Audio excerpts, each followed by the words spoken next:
Hello, I'm Father Frank Pavone, National Director of Priests for Life, with another episode of Pro-Life Straight Talk, where we expose abortion with courage and clarity, no matter what the consequences. Well, we certainly got a great response from all of you on the Politics and the Pulpit Straight Talk that we did last time. So I want to follow up on that with a part 2. We're looking at the problem of churches shackling themselves, literally silencing themselves over politics and elections because of their fear, their exaggerated, hallucinatory fear, that the IRS is going to come knocking on their door on Monday morning because of a sermon they gave on Sunday morning. Friends, this is not going to happen.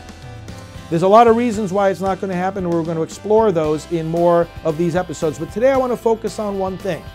The IRS guidelines, which are only an interpretation of law, they are not itself law, are so vague, so cloudy, that it's unfair to pastors, it's unfair to priests to be told that we have to follow these guidelines when we don't know what they mean.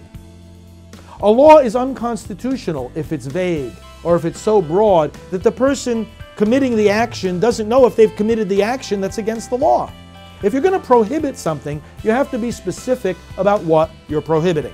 So let's go back to the Internal Revenue Code by a 1954 amendment with no legislative history or debate. It was prohibited that so-called tax-exempt organizations, 501c3 organizations, and included in that churches, would be prohibited from intervening in a political race. Now the problem is, what does that mean? And that's where the law isn't clear. But we're restricting and silencing ourselves when we interpret that too strictly. And the IRS doesn't help in interpreting it because it says you have to follow all the facts and circumstances to determine if, for example, a sermon constituted intervening in a political race. Well, did it or did it not? Well, let's take a pastor who does not want to intervene in a political race. He just wants to teach the teachings of the church.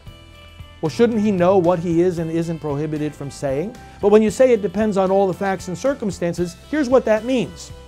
I'm going to preach my sermon, and then even when I'm done, I'm going to be afraid because I don't know whether I've crossed the line or not. And in the light of all the facts and circumstances, which it will take God knows how long to figure out, I might be told 6 months later or a year later that I crossed the line, violated the prohibition on intervening in politics. Now, a classic distinction that's made is between issue advocacy and candidate advocacy.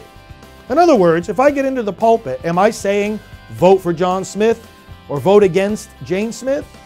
Or am I saying that abortion is immoral and it is the duty of government to protect life and it is the duty of citizens to vote for candidates who will protect life? Now, those are two different things. One, I'm advocating for an issue, the right to life. On the other case, I'm advocating for a candidate, John Smith. It's certainly clear in the law that we're not supposed to get into the pulpit and say, vote for John Smith. So why doesn't the law simply say that? In other words, if you're going to prohibit something, tell people exactly what you're prohibiting so that they know ahead of time. Well, that's exactly what the Supreme Court said in 1976. There's a decision called Buckley versus Vallejo.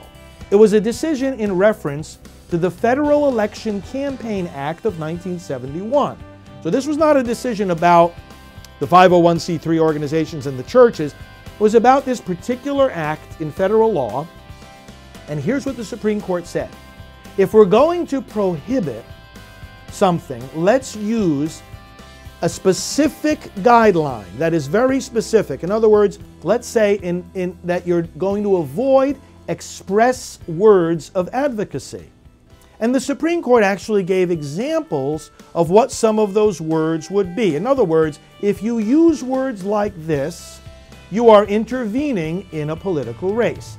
If you don't intend to intervene in a political race, then don't use these words. For example, the court said, vote for, elect, support, cast your ballot for, Smith for Congress, vote against, defeat, or reject. Now, I know in advance whether or not I want to use those words. And if I know that I did not use those words, then I didn't intervene in a political race. That's what's called a bright line test. And friends, that's what we need to cut through the fog, confusion, and chilling effect of the IRS facts and circumstances standard.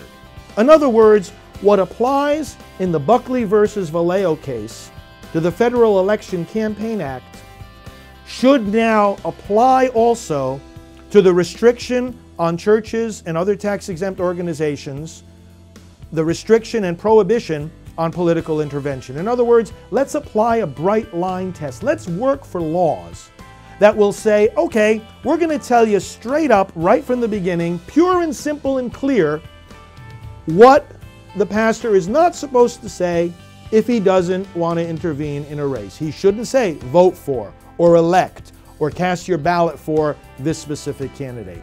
Then we know where we stand. Then we know before, during, and after whether we've crossed the line or not. I'm in favor of such legislation, and I hope that you are too. Communicate with us about it. Talk to us over here at Priests for Life. See our election website, politicalresponsibility.com, and let's continue this conversation, and please help me to spread this message to as many people as you can. If you haven't seen the previous Life Talk about politics and the pulpit, then take a look at our Pro-Life Straight Talk, and you'll see a powerful message. And then, after this one, we'll do some more. So we'll continue to delve into this topic. God bless you.